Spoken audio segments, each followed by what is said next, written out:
দেখতে পাচ্ছেন কতটা কষ্ট করতেছি বিদেশের মাটিতে। তো এরকম আপনারা কষ্ট করে যাবেন, ইনশাআল্লাহ সফলতা আসবেই।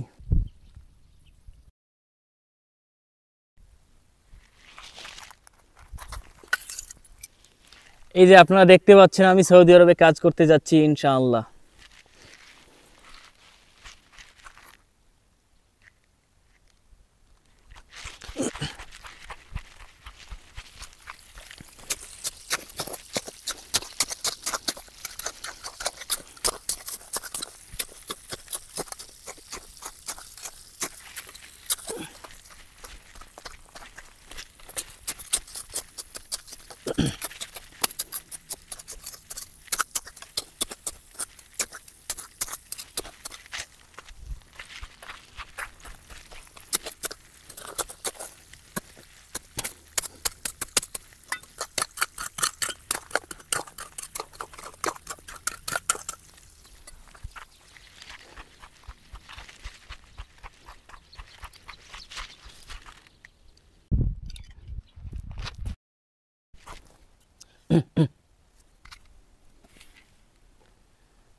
এই যে দেখতে পাচ্ছেন গাছের গোড়াগুলো কুপিয়ে দিচ্ছি।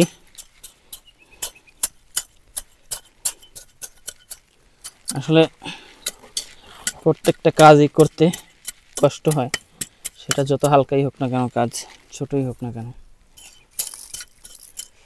যদি আপনি কোনো কাজ এক নাগালে করতেই থাকেন তাহলে দেখবেন ছোট কাজকেও, যে কাজে কষ্ট নাই এমন কাজও আপনার কাছে ভারী কষ্ট লাগবে।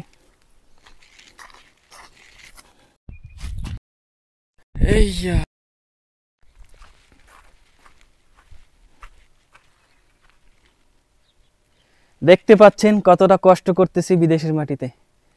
তো এরকম আপনারা কষ্ট করে যাবেন, ইনশাআল্লাহ সফলতা আসবেই।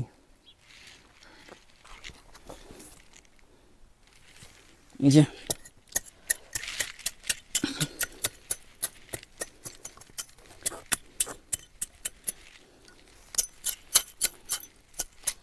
কালকের রাত 12টা-1টা পর্যন্ত কাজ করছি, তারপর রান্না বান্না করছি, খাইছি, তারপর আজকের সকালে ভোরবেলাতে উঠেই কাজে নেমে পড়লাম।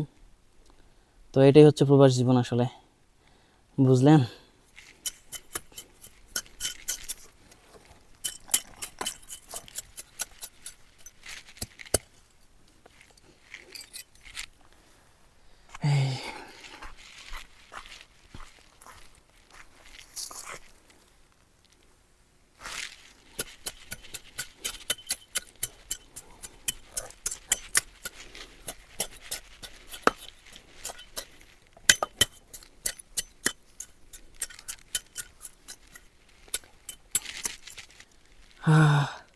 কাজ কাজ কাজ।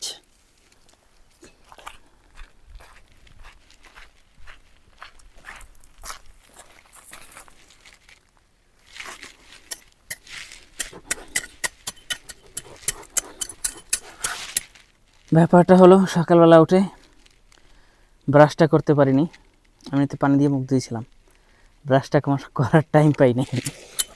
তো ব্রাশ করতে গেলে সূর্য মাথার উপর উঠে যাবে, গরমের জন্য কাজ করা যাবে না। আর কাজ না করলে কফিলে এসে বলবে ওইশ সৌই এনতা ওইশ সৌই, বুঝলেন? বলবে যে কি করেছো তুমি, কি করেছো।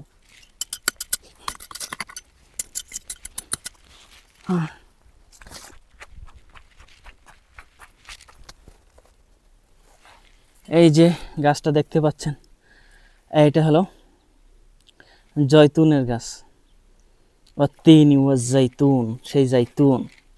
এই জাইতুন থেকে তেল হয়, সেই তেল খাওয়া যায়, মাথায় মাখা যায়, শরীরে মাখা যায়। তো আমি বাংলাদেশে আমার পরিবারের জন্য একটা নিয়েছিলাম। তো সবচেয়ে বেশি খুশি হয়েছিল আমার বাবা। তো সবচেয়ে বেশি খুশি হয়েছিল আমার বাবা, বুঝলেন?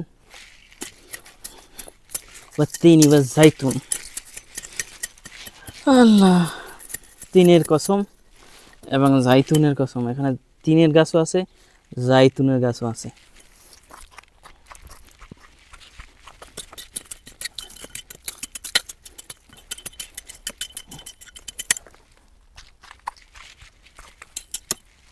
বাহ, কাজ করতেছি চলতেছে।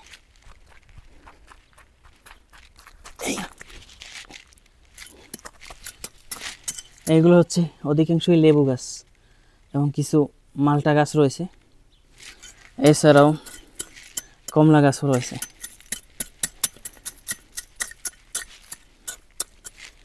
বাংলাদেশে থাকতে তো ক্ষেত খামারি করতাম না, কিন্তু এখানে এসে করা লাগতেছে।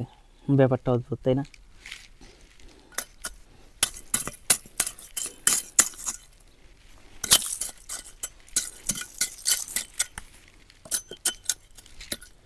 আসলে আমি ক্যামেরার সামনে কথা বলতে অভ্যস্ত নই, তাই সবসময় ক্যামেরার সামনে কথা বলতে গেলে কেমন একটা হেজিটেশন লাগে।